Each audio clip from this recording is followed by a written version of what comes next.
The dark corridors of Westminster Castle hold the breath of centuries. The stone walls have heard prayers, oaths, and betrayals. In the light of flickering candles, the whispers of courtiers turned into sentences. History knows many queens, but only one was called the she-wolf of France. Isabella, daughter of the great Philip the Fair, wife of an English monarch, mother of a future king. A woman who dared to overthrow her husband and seize power, shaking all of Europe. This is a story where the thundering of hooves and the clanging of keys in dungeons sound louder than the lines in chronicles. The story of a queen whose name became a symbol of passion, betrayal, and strength. Late 13th century, Paris. The Louvre was not yet the museum we know today. It was a grim royal castle, surrounded by towers, moats, and guards in chainmail. Inside, life at court. Monks read prayers, knights jingle their spurs, and court ladies whisper behind a high curtain. Into this world, a girl is born, who is called the Pearl of France. Her father is Philip IV the Fair, one of the most formidable monarchs of his time. His beauty was legendary, but behind this appearance hid a coldness. The chronicles wrote, "He was as handsome as a statue, and just as ruthless." Isabella was raised in an atmosphere of greatness and fear. She learned to read not only psalms, but also treatises on politics. It was explained to her that her smile could be a weapon, and her marriage an alliance of states. When she was only 12 years old, her fate was decided. A marriage to Edward II, King of England. Not for love, for politics, for peace. The marriage did not bring happiness.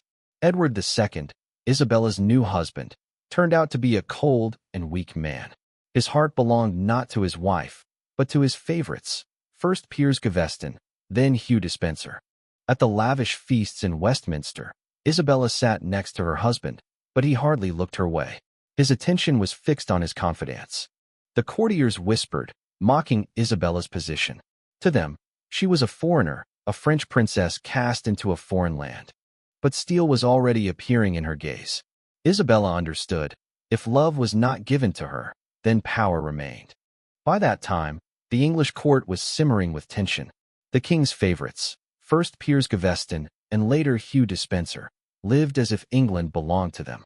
They seized lands from ancient baronial families, ruined those who had served the crown for centuries, and flaunted their wealth. Their feasts glittered with gold, but beyond the castle walls, the people grew poorer and grumbled. The barons did not hide their discontent. They understood that next to Edward II, there was no place for their power and honor. But to speak out openly was dangerous. Any step could end in an accusation of treason. In this atmosphere of tension, the queen's name was heard more and more often. Isabella, young, beautiful, raised with French sophistication, seemed the complete opposite of the weak and dependent Edward. Her words were rare, but they carried a sense of power. Contemporaries noted that she knew how to say little, but achieve much. At feasts, she sat aside, but her gaze was attentive. She noticed who was silent, who turned their eyes away from the king, who boldly raised their cup, but spoke with a forced effort. She smiled at those who were dissatisfied, and that was enough for them to understand. She saw them. Gradually, an invisible network began to form around her. The barons sought her favor, hoping for her patronage. She gave small tokens of attention, a piece of jewelry, a brief nod, a few warm words upon meeting. These gestures were worth more than the loudest speeches. Rumors also spread among the people. London merchants, peasants, and common townspeople saw her not only as a foreigner, but also as a woman who could save them from the hated favorites. In the streets, they whispered, "The king is deaf, but the queen hears." Meanwhile, Despenser's influence over Edward grew ever stronger. His power seemed limitless. He dictated orders, decided fates, and even judges trembled before him. But the higher he rose, the more people sought protection from Isabella. She was becoming not just the king's wife. She was transforming into a symbol of hope, the one who could still balance the madness of the favorites and the weakness of the monarch. And although she still acted cautiously, a realization was ripening in her heart. It was around her that the real struggle for the throne would soon unfold. England began to plunge into crisis. In the north, it was pressed by Scotland. Robert the Bruce's knights were defeating English troops and recapturing castle after castle. In the south, the threat of a new war with France was brewing. Edward II, instead of uniting the kingdom, sank deeper into dependence on Despenser. His decisions were uncertain, and his defeats were constant. The people saw him as a weak monarch, and the nobility as a man who was ruining the country for the sake of pleasing his favorites. Against the backdrop of these failures, an event occurred that changed Isabella's role. She was sent to France as an envoy. It was a forced move. Edward could not negotiate himself with her brother, the French king, Charles IV. It was here that a new stage of her life began. In Paris, Isabella presented herself not as a submissive wife, but as an independent figure. The French court received her with honors befitting a queen. Contemporaries wrote that her words fell from her lips firmly, as if they were commands. She spoke of peace between England and France, discussed the terms of alliances, and she was listened to. French barons and counselors noted her skill in negotiations. She did not raise her voice, but her every word left an impression. In England, Edward II was suffering new setbacks at this time. His letters seemed like pathetic excuses against the backdrop of Isabella's firm words. The contrast was striking. There, a king who had lost trust. Here, a queen who knew how to win respect. Isabella stayed in France longer than expected. Her trip, which began as a diplomatic mission, turned into a political demonstration of power. She built connections at her brother's court, met with influential allies, and was in less and less of a hurry to return to England. Contemporaries noted, she carried herself as if her husband was the throne itself, not the king. For Edward, this was a blow. He had expected a submissive wife, but he got a rival. It was here, in Paris, that Isabella first truly understood. Her strength was not in her marriage, but in her own personality. And it was from here that her path to the conspiracy that would soon overturn England would begin. France. The Parisian gardens in the evening light, where fountains whisper water, and the footsteps of secret rendezvous are heard under old trees. It was here that Isabella met the man who would change her destiny. It was Roger Mortimer, an English lord who had escaped from the Tower of London, something considered impossible in itself. His name traveled across Europe like a legend. Contemporaries said of him, he emerged from stone and iron, as if from death itself. He possessed what Edward II so lacked: resolve, courage, the ability to act. For Isabella, tired of a cold husband and endless humiliations at court, this was a breath of freedom. At first, their meetings were cautious. They spoke of politics, of the baron's hatred for Despenser, of Edward's weakness, of how England was suffocating under the yoke of favorites. But the more they communicated, the clearer it became. An alliance was forming between them, where the personal and the political were intertwined. Mortimer brought with him military experience and an understanding of the English nobility. Isabella, legitimacy, connections, and diplomatic power. Together, they became something no one expected, a dangerous pair, capable of challenging the king himself. Their alliance was strengthened by secret correspondence. Messengers carried letters to English barons, in which words of hope resonated. Soon England will be free from tyranny. The barons, tired of Despenser, began to listen. Some hesitated, others already swore allegiance. But every meeting, every letter carried a risk. If their plans were discovered, it would mean death. Contemporaries wrote, they were playing with fate like gamblers with dice, where the stake was the crown itself. For Isabella, this was not just an alliance. It was the first true feeling of power. She no longer felt like a rejected wife. Now she was a woman with an ally and a purpose. Everything in Paris was a reminder of the coming storm. The candles in her chambers burned late, maps covered the tables, secret meetings lasted all night. She knew England awaited her return, but she would not return as the king's wife, but as a rival, ready to fight for power. 1326, a gray English sky, a cold wind from the sea. Ships appeared on the horizon. There were not many, only a few dozen. But on board were Isabella of France and Roger Mortimer. With them came allied troops, knights, a few hundred mercenaries, French sailors. A force clearly unequal against the king's army. But behind them stood not just steel, but the hatred accumulated over years. When Isabella stepped ashore, She was met not with fear, but with greetings. The barons, long dissatisfied with Despenser, hurried to her banner. Contemporaries noted, she walked along the shore as if returning not as an exile, but as the mistress of the country. News of her landing spread through England like wildfire. Townspeople opened the gates of fortresses. Soldiers left Edward's ranks, defecting to the Queen. The people welcomed her as a liberator. Women threw flowers at her feet, and men swore oaths of loyalty. In London, the mob rose up against Despenser. His name evoked hatred, and when it became known that Isabella was near, the people themselves opened the city gates. Edward II found himself trapped. He realized his army was melting away. Those who had recently sat at the same table with him were now going to Isabella. One by one, the barons swore allegiance to the Queen and Mortimer. When Isabella rode into London, she was greeted with the ringing of bells.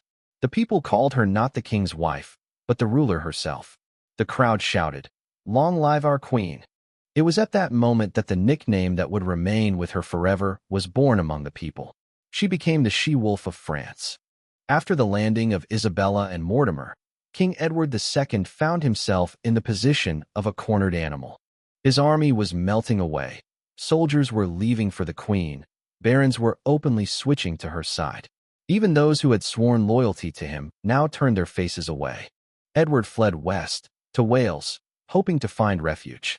But the further he went, the fewer supporters he had. Contemporaries noted, he remained a king only in name, but not in power. His only companion was Despenser, the very favorite for whom he had lost everything. They hid in fortresses, hastily leaving towns as soon as they heard of Isabella's army approaching. Meanwhile, in London, the crowd was already celebrating her victory. The city welcomed her as a liberator. The ringing of bells did not cease. The streets were full of people, and they all looked at her as their new ruler. And the fate of Edward II was decided quickly. His supporters were captured, and he himself soon fell into the hands of the rebels. He was taken under guard to a monastery, and then to a castle where he was no longer the master, but a prisoner. Isabella acted decisively. She did not allow the crown to remain in her husband's hands. Instead, their son, the young Edward III, was placed on the throne. He was only 14 and could not yet rule independently, but his name became a symbol of the new authority. The scene of the new king's proclamation was remembered by many. The clergy, nobility, and city elders gathered in the hall.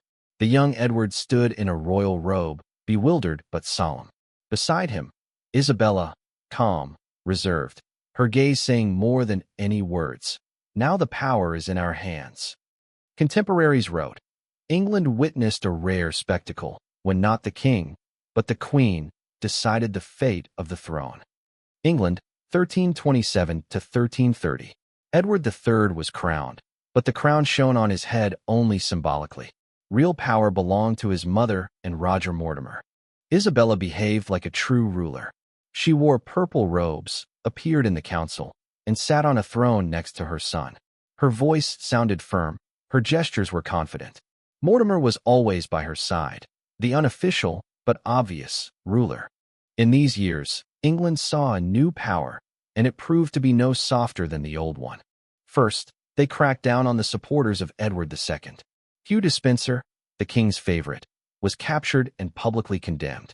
His name evoked hatred among the people, and the crowds greeted this news with approval. But the joy was short-lived. Others followed. Old families were stripped of their lands. Barons who dared to question the new order were sent into exile or lost their influence forever. In the market squares, it was not only the stalls that were empty. People increasingly understood Isabella's power did not forgive mistakes. Mortimer took lands for himself. His domains grew with each passing week. The barons watched as new decrees granted him the estates of those who had recently sat in the council. Contemporaries noted, where there was once one favorite, there were now two. Isabella did not hide her wealth either. It was said that torches burned in her chambers even during the day, that fabrics for her dresses were brought from Flanders and Italy, and that the tables groaned with overseas delicacies. For the people, living in hunger and cold, this looked like a mockery. Lavish feasts were held at Westminster. Musicians played until morning, silver platters glistened on the tables. wine flowed like a river. But there was always tension in the hall. The barons exchanged glances, and their eyes said more than words.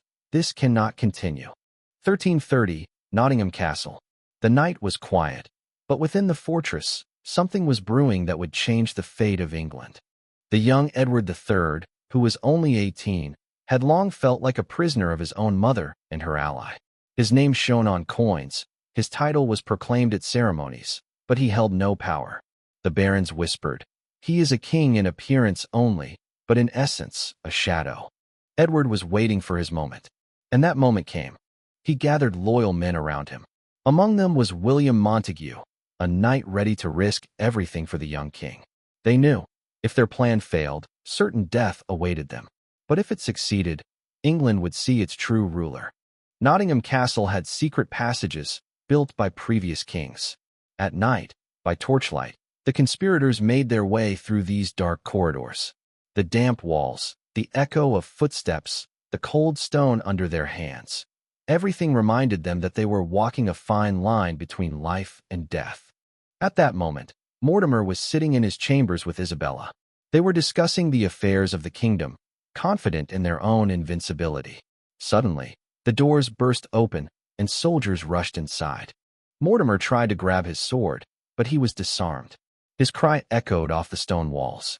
Isabella rose, stunned, and a look of fear mixed with despair flashed in her eyes. She tried to stop the soldiers, begging her son to spare her ally. But Edward stood firm. There was no longer any youthful softness in his face, only determination. He was no longer a boy, he was becoming a king.